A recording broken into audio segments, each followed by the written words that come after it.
মদিনার মেয়েরা অনেক সুন্দরী রূপসী হয়। বিবি আমার, একটা নজর আপনাকে যদি দেখি ভালোবাসার জন্ম নিতে হতে পারে। বিবিরা আমার বিদায় দেন। মদিনার মেয়ে ডাক দে বলল, স্বামী আমার, একটা নজর আপনাকে দেখে রাখতে চাই। কিয়ামতের কোটি কোটি মানুষের ভিড়ে আমি যাতে আপনার চেহারা দেখে চিনতে পারি আপনি আমার স্বামী আব্দুল্লাহ বিন রাওয়াহা। আল্লাহু আকবার। আমি নবী না মানিলাম, কি যে ভুল করিলাম, ভস্মে ঢালিলাম কি মানুষ হইয়া ভবেতে আসিয়া, মানুষের করিলাম কি। মানুষ হইয়া ভবেতে আসিয়া মানুষের করিলাম কি। হে নারী সমাজ, এই নারীর কাছ থেকে আপনি কত কিছু আশা করতে পারেন। আহা যুবক বন্ধু, আপনাদেরকে আজ আমি পরামর্শ দিয়ে যাই। আপনার স্ত্রী যদি কালো হোক, চেহারা যদি অসুন্দর হোক, আপনার বিবি যদি নামাজি হয়, আপনার বিবি যদি তাহাজ্জুদ গুজারি হয়, আপনার স্ত্রী যদি পর্দাবালী হয়, আপনার স্ত্রী যদি আমানতদারি হয়, আপনার স্ত্রী যদি লজ্জাবতী হয়, ও যুবক, আপনার ওই স্ত্রীকে আপনি স্বর্ণের দানার মতো মনে করবেন, হীরার টুকরার মতো মনে করবেন। কারণ ফাতেপুরের মুসলমান আজকে বুঝে যান, আব্দুল্লাহ বিন রাওয়াহা ডাক দিয়ে বলে, বিবি কোরআন শরীফ আপনি তেলাওয়াত একটু বন্ধ করেন, আমি কথা বলবো। কোরআন তেলাওয়াত বন্ধ। বলেন, স্বামী আমার ভিতরে আসেন। বলতেছে, বিবি আমার আপনি একটু শুনেন, আমি আপনাকে আমার বাড়িতে রেখে নবীজির ডাকে দাওয়াতে গিয়েছিলাম। মুতার প্রান্তরের দিকে মদিনার দিকে 2 লক্ষ খ্রিস্টান বাহিনী ধেয়ে আসতেছে মদিনা দখল করে নেওয়ার জন্যে। বিবিরে, নবীজি জিহাদের ডাক দিয়েছেন, আমি ময়দানে দাঁড়াইছি। আল্লাহর নবী আমাকে 3 নম্বর সেনাপতি ঘোষণা দিয়ে মুতার প্রান্তরের শহীদ বলে আমাকে ঘোষণা দিয়েছে। আমার পরে মুসলমানরা আরেকজনকে সেনাপতি বানাবে, আমি 3 নম্বর সেনাপতি। বিবি, আমি জানি রসুল আমাকে শহীদ বলে ঘোষণা দিয়েছে, আর কোনোদিন গাজী হয়ে ফিরে আসার শক্তি আমার নাই। বিবিরা, আমি শহীদ হয়ে যাব, আপনার কাছে আসছি, আমাকে চিরদিনের বিদায় দেন। দুনিয়াতে আপনার হক আমি আদায় করতে পারি নাই। হে বিবি, বিদায় আমাকে দেন, আর কোনোদিন আপনার সঙ্গে দুনিয়াতে দেখা হবে না। আব্দুল্লাহ বিন রাওয়াহার স্ত্রী ডাক দিয়ে বললেন, স্বামী আমার, একটা বার আপনি ঘরের মধ্যে আসেন। বলতেছে, না রে বিবি, ঘরের মধ্যে যদি যাই, তুমি মদিনার পরমা সুন্দরী মেয়ে, তোমার চেহারার দিকে তাকাইলে আমার মায়া লাগতে পারে, ভালোবাসা আসতে পারে। মদিনার মানুষ তো এমনি সুন্দর, প্রাকৃতিকভাবে তারা এমনিতেই সুন্দর, তাদের ব্যবহার নরম, চরিত্র সুন্দর। মদিনার মানুষের মতো এত সুন্দর চরিত্রবান মানুষ আর কোথাও পাবেন না, এত সুন্দর ব্যবহারের মানুষ আর কোথাও পাবেন না, এত সুন্দর মেহমান প্রিয় মানুষ কোথাও পাবেন না, এত সুন্দর নরম মনের মানুষ আপনারা আর দুনিয়াতে কোথাও পাবেন না। একমাত্র আমার নবীর কারণে মদিনার মানুষ মদিনার মানুষের মতো হয়েছে। একবার জোরে বলা যাবে কি আল্লাহু আকবার। মদিনার মেয়েরা অনেক সুন্দরী রূপসী হয়। বিবি আমার, একটা নজর আপনাকে যদি দেখি ভালোবাসার জন্ম নিতে হতে পারে। বিবিরা আমার বিদায় দেন। মদিনার মেয়ে ডাক দে বলল, স্বামী আমার, একটা নজর আপনাকে দেখে রাখতে চাই। কিয়ামতের কোটি কোটি মানুষের ভিড়ে আমি যাতে আপনার চেহারা দেখে চিনতে পারি আপনি আমার স্বামী আব্দুল্লাহ বিন রাওয়াহা। আল্লাহু আকবার। আমি নবী না মানিলাম, কি যে ভুল করিলাম, ভস্মে ঢালিলাম কি, মানুষ হইয়া ভবেতে আসিয়া মানুষের করিলাম কি। মানুষ হইয়া ভবেতে আসিয়া মানুষের করিলাম কি। হে নারী সমাজ, এই নারীর কাছ থেকে আপনি কত কিছু আশা করতে পারেন। আহা যুবক বন্ধু, আপনাদেরকে আজ আমি পরামর্শ দিয়ে যাই, আপনার স্ত্রী যদি কালো হোক, চেহারা যদি অসুন্দর হোক, আপনার বিবি যদি নামাজি হয়, আপনার বিবি যদি তাহাজ্জুদ গুজারি হয়, আপনার স্ত্রী যদি পর্দাবালী হয়, আপনার স্ত্রী যদি আমানতদারি হয়, আপনার স্ত্রী যদি লজ্জাবতী হয়, ও যুবক, আপনার ওই স্ত্রীকে আপনি স্বর্ণের দানার মতো মনে করবেন, হীরার টুকরার মতো মনে করবেন। কারণ এই স্ত্রী চলে যাবে, স্ত্রী আর পাবেন না। টিকটক বেডি পাবেন, কিন্তু আমানতদার বেডি পাবেন না। কি কথা কন না কা?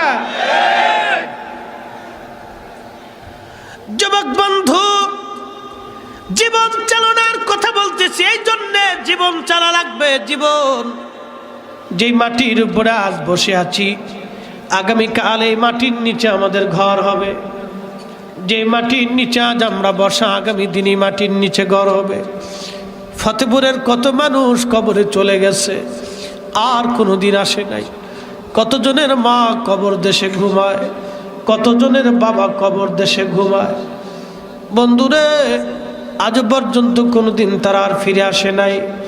এখানে আপনি যদি জিজ্ঞেস করি, বেটা ও আল্লাহর বান্দা বলেন তো, আপনি মাসে কয়বার মায়ের কবরের পাশে দাঁড়ান?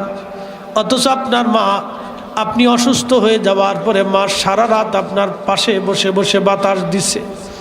যুবক বন্ধু, আজকে একটা থিম, একটা চিন্তা আপনার মগজে দিয়ে যায়, দলিল দেওয়া যায় সারা রাত।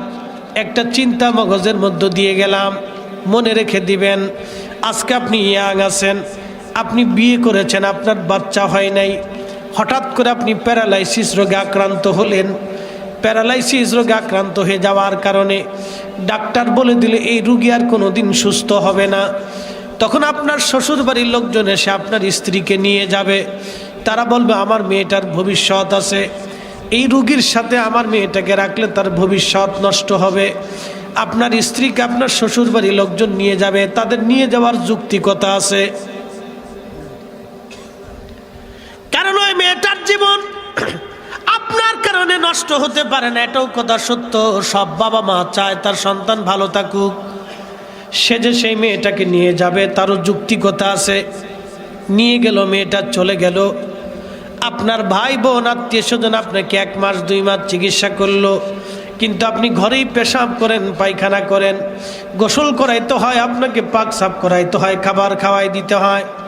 আচ্ছা বলেন, পৃথিবীর কে এই কাজ আপনাকে করে দিবে? একমাত্র মা যদি থাকে আপনার পায়খানা পেশাব, তখনও মা আপনার পাশে বসে বসে পরিষ্কার করে। মা জানে এই সন্তান থেকে আমার আর কিছুই আশা করা যায় না। যুবক রে, তারপরও মা আপনার খেদমত করবে, মা আপনাকে পরিশ্রম করবে, মা আপনাকে পরিষ্কার করবে, মা আপনার পেশাব পায়খানা পরিষ্কার করে দিবে। বন্ধুরে, ওই মাকে যদি কষ্ট দাও, আল্লাহর আরশে মুআল্লা কাঁপতে থাকে। আরশে মুআল্লা ডাক দেখে, মালিক, আমি আপনার এই বান্দার সঙ্গে সম্পর্ক রাখবো না যে আপনার বান্দা সে মার সাথে অকৃতজ্ঞ হয়েছে। আল্লাহর কোরআন বলল, আনিস করুলি, তোমরা আমার শুকর করো, ওয়ালি ওয়ালি দায়িক, তুমি তোমার বাবা মার কৃতজ্ঞ হও। আজবক বন্ধু, পৃথিবী বিখ্যাত বুখারী শরীফের কিতাবুল আম্বিয়াতে একটা ঘটনা নবীজি বর্ণনা করতেছিলেন। পূর্ব জমানায় একজন আল্লাহর বান্দা ছিল। এই আল্লাহর বান্দা পূর্ব জমানায় দিন রাত 24 ঘন্টা আল্লাহর ইবাদত করত। একটা সেকেন্ডের জন্য তার ইবাদত বন্ধ হতো না। 24 ঘন্টা সে খানকায় নামাজ পড়তো, রোজা করত। বনি ইসরায়েলের একজন বান্দা সারা রাত ইবাদত করত, সারা দিন নামাজ পড়তো এই মসজিদের মধ্যে খানকায় বসে। একদিন ওই যুবকের মা এসে ঘরের দরজার মধ্যে টুকা লাগাইলো, বলল, বেটা জুরাইজ রে, দরজা খোল, আমি মা আসছি, মা দুটি কথা বলেই চলে যাব। হযরত জুরাইজ তখনও নামাজে দণ্ডায়মান। চিন্তা করলে একদিকে নামাজ, অন্যদিকে মা। না না না, মা চলে যায়, যাক আমি নামাজ ছাড়ব না। যুবক তখন নামাজ পড়ল। প্রথম দিন মা তাকে ডাকাডাকি করে চলে গেল, দ্বিতীয় দিন মা আবার আসছে, জুরাইজ রে দরজা খোল, আমি মা আসছি, মা কথা বলে চলে যাব। ফতেপুরের মুসলমান, নবীজি নিজে সহিহ বুখারীতে বর্ণনা করেছেন কিতাবুল আম্বিয়ার মধ্যে। ওই যুবক দ্বিতীয় দিন মা আবার ওই যুবকের খানকায় এসে দরজায় ডাক দিছে, বেটা জুরাইজ দরজা খোল, আমি মা কথা বলে চলে যাব। ওই দিনও জুরাইজ নামাজের মধ্যে দণ্ডায়মান। চিন্তা করলো একদিকে মা, অন্যদিকে নামাজ। না না না, মা চলে যায়, যাক আমি নামাজ ছাড়ব না। জুরাইজ পরের দিনও নামাজ পড়ে। তৃতীয় দিনে জুরাইজ আবার নামাজে দণ্ডায়মান। মা খানকার দরজায় এসে টুকা দিল, জুরাইজ রে, আমি মা আজকে 3 দিন ধরে তোরে ডাকি, দরজা খোলো না কেন মা? জুরাইজ, আমি মা কথা বলে চলে যাব রে জুরাইজ, বেটা দরজা খোল। 3 নাম্বার দিনে জুরাইজ নামাজে দণ্ডায়মান। চিন্তা করলো না, একদিকে আল্লাহ, অন্যদিকে মা। না, মা চলে যায়, যাক নামাজ ছাড়ব না। সে তখনও নামাজ পড়তে লাগলো। তৃতীয় দিন মা আর সহ্য করতে পারেন নাই, খানকার দরজার সামনে দাঁড়ায় হাত বাড়াইছে, আল্লাহ, আমি আমার জুরাইজের মা, রব্বুল আলামিন 3 দিন ধরে আমি আমার বেটারে ডাকি, আমার সন্তান আমার ডাকে সাড়া দেয় নাই। আল্লাহ, আমি জানি আমার জুরাইজ বড় পরহেজগার, আমি জানি আমার জুরাইজ বড় আল্লাহওয়ালা, আমি জানি আমার জুরাইজ বড় নামাজ পড়নেওয়ালা, কিন্তু আমি তো তার মা। আজকে 3 দিন ধরে ডাকলাম, আমার জুরাইজ আমার ডাকে সাড়া দেয় নাই।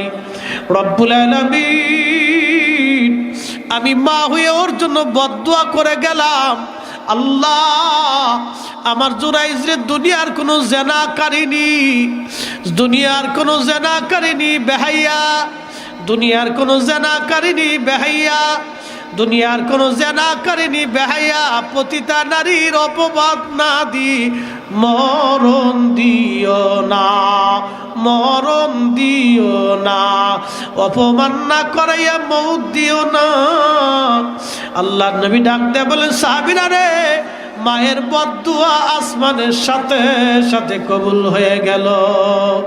ওগো মা, তুমি এ ধরনের শ্রেষ্ঠ নিয়ামত, তোমারই পদতলে রয়েছে জান্নাত, তোমারই পদতলে রয়েছে জান্নাত।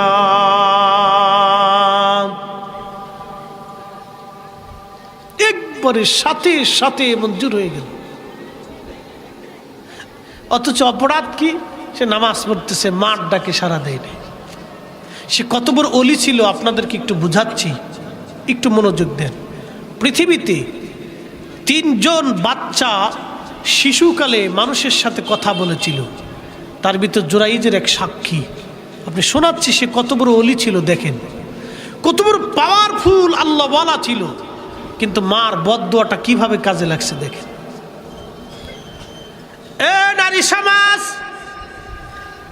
মাদেরকে বলি, সন্তান যদি অপরাধ করে বসে, মা সাথে সাথে বদদুয়া দিয়েন না, মা সন্তানের কপাল পুড়ে যাবে। আল্লাহর কসম করে বলি, মাহফিল সাক্ষী, ওই সন্তানের কপাল পুড়ে যাবে, কপাল পুড়ে যাবে, কপাল পুড়ে যাবে। আমার দেশে বহু যুবক বিয়ে করার 6 মাস পরে জুদা হয়ে যায়। এবার ঠিক আসতে কইলেন কে? জোরে বলেন। 6 মাস পরে জুদা হয়ে যায়। অনেক নারীরা সংসারে আসার পরে শ্বশুর শাশুড়ি মানতে পারে না। যেই নারী বৃদ্ধ শ্বশুরকে মানতে পারে না, কষ্ট দেয়, ব্যথা দেয়, ওই মেয়েটা শুয়োরের চাইতেও খারাপ। আসতে বলেন কেন, জোরে বলেন। ও মানুষের বাচ্চাই না। কথা ক্লিয়ার না ভেজাল আছে? একবারে ক্লিয়ার, কাটসাট কথা। কে বেজার হবে, খুশি হবে, ছাতা দেখে ওয়াজ করা যাবে না। ওয়াজ হচ্ছে আল্লাহকে খুশি করার জন্য, তো আল্লাহ রসুলকে সন্তুষ্ট করার জন্য। ওয়াজ দেওয়াটাই হচ্ছে মানুষ হেদায়েত যাতে হয় সেজন্য।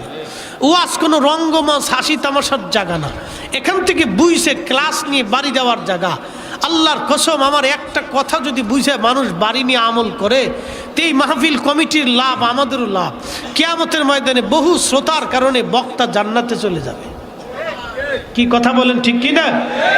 খাগড়াছড়ি গেছি, এক ভদ্রলোক পরিবহন সেক্টরের সভাপতি, হাতটা ধরে বলল, হুজুর জীবনে পশ্চিম কেবলা বুঝতাম না, আপনার একটা ওয়াজ আমার জীবন পরিবর্তন করছে। বললো, আমি পরিবর্তন করি নেই, আমার ওয়াজও করে নেই, আল্লাহ আপনাকে হেদায়েত দিছে। বলে, হুজুর আমি দাঁড়িয়ে রাখছি, নামাজ পড়ি এখন। বহু আছে, বহু আছে। কালকে এক ছেলে এসে বলতেছে, হুজুর কিচ্ছু মানতাম না, আমি সব সারি দিয়ে ভালো হয়ে গেছি, 5 ওয়াক্ত নামাজ পড়ি, একটু দোয়া করে দিবেন। শুনে যাবেন, শেষ সময় পর্যন্ত দোয়া করে যাবেন। বহু মানুষ ফাতেপুরের কবরে ঘুমিয়ে গেছে। আহা, কত মা কবর থেকে সন্তানের হাতের দিকে প্রতীক্ষায় তাকিয়ে বসে আছে। আমার খুকা আজকে মাহফিলে গেছে, বুঝি দোয়া করবে। আমার নাতি মাহফিলে গেছে, বুঝি দোয়া করবে। আমার আউলাদরা মাহফিলে গেছে, বুঝি দোয়া করবে। আজকে তারা দোয়ার একটু প্রতীক্ষায় বসে আছে। বাপ, 10-20 মিনিট আপনার জীবন থেকে চলে যাবে হয়তো, কিন্তু আপনার এই দোয়াটা হয়তো মার কবরটা বেহেশতের বাগান হয়ে যেতে পারে। একটু বসা যাবে না ইনশাআল্লাহ? জোরে বলেন না ইনশাআল্লাহ। নারে তাকবীর, নারে রিসালাত। আল্লাহর নবী বললেন, সাহাবীরা, হযরত জুরাইজ রাহমাতুল্লাহ আলাইহি মা বদদুয়া করে চলে গেল। বহুদিন আর কোনোদিন মা আসে নাই। জুরাইজ নামাজ পড়তে লাগলো, ইবাদত করতে লাগলো। বছর পেরিয়ে গেল, হঠাৎ করে একটা বিপদ আপনাদেরকে বলি, শুনে যান। বছর পার হওয়ার পরে হঠাৎ করে একটা বিপদ আসলো। ওই এলাকার একটা রাখাল আর একটা মেয়ে অবৈধ সম্পর্ক হলো। এক পর্যায়ে তারা জেনা করলো। আজকে আমাদের সমাজে জেনাটাকে মানুষ পাপ মনে করে না, বেপর্দাটাকে মানুষ পাপ মনে করে না। আমার দেশের আগের যুগের মুন্সি মোল্লা যারা ছিল, কোনো বাড়ির মহিলা বেপর্দা হলে ওই বাড়ি তারা খাবার খাইতো না। কথা বলেন, বেপর্দা হলে ওই বাড়ি খাবার খাইতো না। তারা বলতো না, ওই নারী বেপর্দা, ওই নারীর খাবার খাওয়া যাবে না। কথা তো সত্য। বেপর্দা নারীর খাবার খাইলে দিল মরে যায়, অন্তর মরে যায়। ওই অন্তর দিয়ে আল্লাহ জিকির আসে না, আল্লাহর ইবাদত করতে মজা লাগে না, ভালো লাগে না। দিল মরে যায়, ওই বেটার আল্লাহর বান্দার দিল মরে যায়। কথা ভালো করে শুনে যাবেন। হযরত জুরাইজ 1 বছর পার হলো, ওই এলাকার একটা রাখালের সাথে একটা মেয়ের অবৈধ সম্পর্ক হলো। এক পর্যায়ে 2 জন তারা জেনা করলো। আমার দেশের অনেকেই জেনাটাকে জেনা মনে করে না, পাপ মনে করে না। এক সাহাবী নবীর দরবারে এসে বলল, হুজুর আপনি আমাকে জেনা করার অনুমতি দেন। আল্লাহর নবী থেকে ধমক দিলেন না, যুবককে ডাক দিয়ে বলেন, যুবক জেনা তো তুমি করবা, কিন্তু আগে আমার 2টা প্রশ্নের জবাব দিয়ে যাও। বলে, হুজুর কি প্রশ্ন আপনি বলেন। আল্লাহর নবী বলেন, সাহাবী বলো। যুবক বলো, তোমার মার সাথে কি তুমি জেনা করার অনুমতি দিবা? যুবক বলে, হুজুর কসমিন কালেও না, মরে গেল মায়ের সাথে জেনার অনুমতি দেব না। বলল, যুবক বলো, তোমার বোনের সঙ্গে কি তুমি জেনা করার অনুমতি দিবা? বলে, হুজুর না, কসমিন কেন, আমি আমার বোনের সাথে জেনার অনুমতি দেব না। বলে, যুবক তাহলে বলো, তোমার স্ত্রীর সাথে কেউ জেনা করুক, তুমি কি চাও? বলে, হুজুর না, এটাও তো হবে না। তাহলে বলো, তোমার মেয়ের সঙ্গে কেউ জেনা করুক, তুমি চাও? বলে, না ইয়া রাসূলুল্লাহ, তাও হবে না। আল্লাহ নবী বললেন, যুবক তাহলে তুমি জবাব দিয়ে যাও, তুমি কোন নারীর সাথে জেনা করবা? সে কারো মা, কারো মেয়ে, কারো স্ত্রী, নাহলে কারো বোন। তখন ওই সাহাবী যুবক নবীর কদমে জড়ায় পড়লেন, ইয়া রাসূলুল্লাহ, আমার আর বুঝার বাকি নাই, আপনি আমার তওবা পড়ান, আমি আর কোনোদিন জেনা করব না, জেনার নিয়ত আমি করব না। একবার চিৎকার মেরে জোরে বলেন আল্লাহু আকবার। জানাটাকে মুসলমান জানাই মনে করে না। কাজীদেরকে জিজ্ঞেস করবেন, কাজী বিয়ে পড়ান কেমন? বিয়ে পড়ায় যেমন সারাইও তেমন। বলি, এত সারাসারি কেন? বলে, মোবাইলের কারণে। মেসেঞ্জারে দেওয়ার কথা এক জায়গা চলে গেছে আর এক জায়গা। কথা বুঝেন নাই মনে হয়। সেটিং করার কথা স্বামীর সঙ্গে, সেটিং চলে গেছে খাগড়াছড়ি। সেটিং করার কথা দুবাই, স্বামী সেটিং চলে গেছে লন্ডন। সেটিং চলে গেছে আপনার ইউরোপ। সেটিং চলে গেছে ঢাকার শহর। বলে, সারাই যেমন বিয়ে পড়াই তেমন, সারাই তেমন। বলে, কেন সারান? বলে, মোবাইলের জন্য সারাই। ও মা বোনরা, স্বামীর আমানত যদি রক্ষা না করেন, তাহলে এর চাইতে বড় নিমখারামি পৃথিবীতে আর কিছুই হয় না। কথা বলেন ঠিক কিনা? সবচেয়ে নিমখারামি কুত্তার চেয়ে নিকৃষ্ট কাজ। কুত্তা খাওয়াবে না, বেঈমানি করে না। যুবক বন্ধু, আজ শুনে যাবেন, হযরত জুরাইজ রাহমাতুল্লাহ আলাইহি তিনি জানতেন না কি হতে চলছে তার ভাগ্যে। মেয়েটার সাথে পুরুষের জানা হলো। একটা পর্যায়ে মেয়েটা অন্তঃসত্ত্বা হলো। সমাজ 1 বছর পরে জানাজানি হলো, অমুকের মেয়ে অমুক, বিয়ে হয় নাই কিন্তু বাচ্চা হয়ে গেছে, অন্তঃসত্ত্বা হয়ে গেছে। তখন সমাজ তাকে ডাক দিয়ে বলো, ও মেয়ে বলো, তুমি অন্তঃসত্ত্বা হইলা কেমনে? তখন সমাজ তাকে ডাকার পরে মেয়েটা বলল, আমি যে অন্তঃসত্ত্বা হয়েছি, আমি আপনাদেরকে জানাচ্ছি অন্তঃসত্ত্বা কেমনে হলাম। তখন গোপনে রাখালের সাথে যোগাযোগ করলো। রাখালকে বলা হলো, রাখাল, এখন আমি কি জবাব দিব বলো? তোমার সাথে আমি অকাম কুকাম করার কারণে আজ অন্তঃসত্ত্বা। এই বিপদের মধ্যে বললাম, তুমি গোলাম আর আমি স্বাধীন নারী। স্বাধীন নারীর সাথে গোলামে জেনা করছে, তোমাকে মানুষ মেরে ফেলবে, আমাকেও মানুষ হত্যা করে ফেলবে। আর বনি ইসরায়েলদের ফয়সালা ছিল বড় শক্ত ফয়সালা, বলে তোমাকেও হত্যা করা হবে, আমাকেও হত্যা করা হবে। এখন এই কঠিন বিপদ থেকে কি করে বাঁচবো বলো? তখন এই রাখাল ডাক দিয়ে বলল, মহিলারে, চিন্তার কোনো কারণ নাই, তুমি ওই খানকার মধ্যে যারে ইবাদত করতে দেখো, তার নাম জুরাইজ, বিরাট বড় পরহেজগার, বিরাট বড় আল্লাহওয়ালা, এ দেশের মানুষ তারে খুব ভালোবাসে। তুমি যদি তার কথা বলো যে জুরাইজ খানকার ভিতরে নিয়ে আমার সঙ্গে জেনা করছে, যার কারণে আমি অন্তঃসত্ত্বা হয়েছি, তাহলে তুমিও বাঁচবা, আমাও বেঁচে যাব, তুমিও বাঁচবা, আমিও বেঁচে যাব। মায়ের বদদুয়া কবুল হইছে? হ্যাঁ, যত বড় বুজুর্গ হন, মার বদদুয়া যদি একবার আসে, বুজুর্গিতে কাজ হবে না। মক্কার ইমাম হলেও জান্নাতে যাওয়ার সুযোগ নাই। কথা কোন ঠিক কিনা? এই কথা সারা জীবন মনে রাখবেন। সেদিন দেখলাম এক খবরে, এক বৃদ্ধ 70 বছর, মা 90 বছর, 100 বছর। লোক বলতেছে, আমার স্ত্রী আমাকে চলে গেছে, মার খেদমত করি এই জন্য চলে গেছে।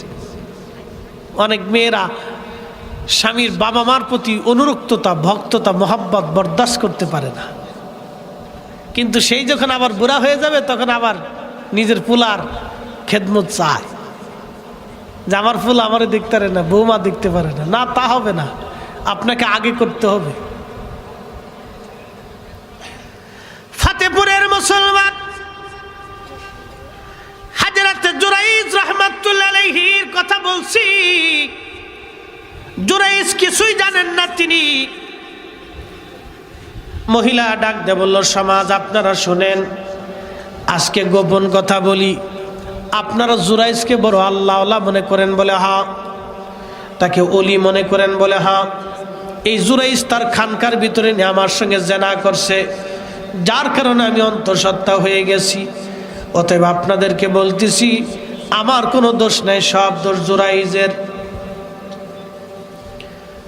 যুবকরা লাঠি সুটা নিয়ে জুরাইজের খানকার উপর আক্রমণ করলো, মারতে লাগলো জুরাইজকে।